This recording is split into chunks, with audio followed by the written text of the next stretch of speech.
Thank you. One more week of winter break, and the San Diego Automotive Museum has a new exhibit. Heather Lake live in Balboa Park with a look for us. Hi, Heather.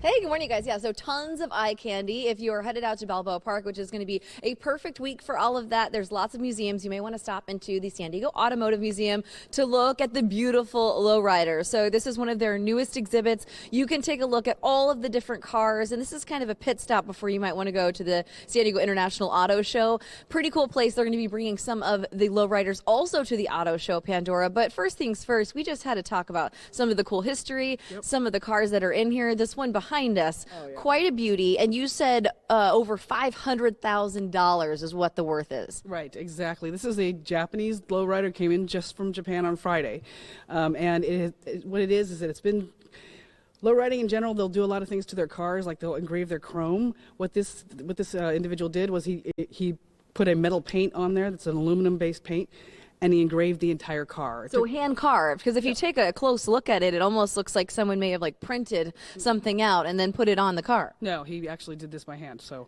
with a team of, I think, 5 guys. It's pretty insane to watch how these are made, too. I know there's tons of videos online, but as a girl who grew up with my dad always working on cars, he worked on Stingray Corvettes forever, and so you don't really see it a lot anymore, and it's pretty cool to know that this is still around, that this is still a hobby. People are still interested in building things, and not that I don't love all of the computer stuff that we're doing, but it's cool to see people, like doing their handiwork. There's a lot of history here too. So we have a lot of San Diego lowriding clubs, and so there's a couple of those on display. But I have to talk about this because when I walked in here, I automatically took a look at this and I was like, wait a minute, that's a lowrider?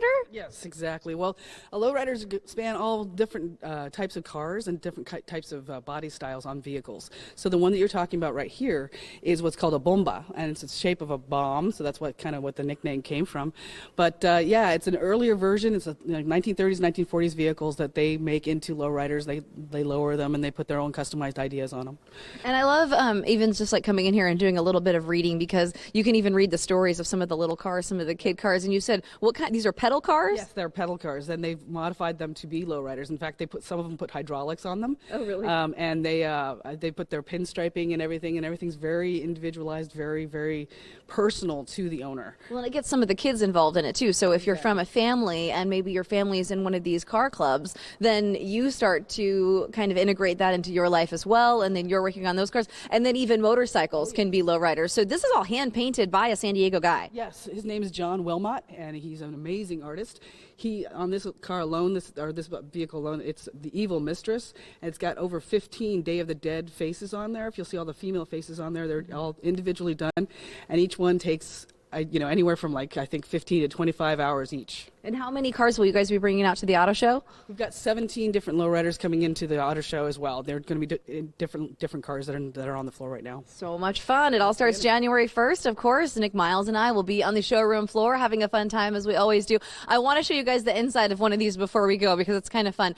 You know, a lot of guys get into cars, but I learned that there was a woman who worked on this one. So this is a girl's car, and on the inside, she's gone like total throwback and did like the plush interior and all kinds of fun stuff. So I figured I'd show you guys that one as we send it back to the studio. Very feminine and fun and very purple. Very purple. All those cars are awesome. Looking forward to the car show. Thank you, Heather.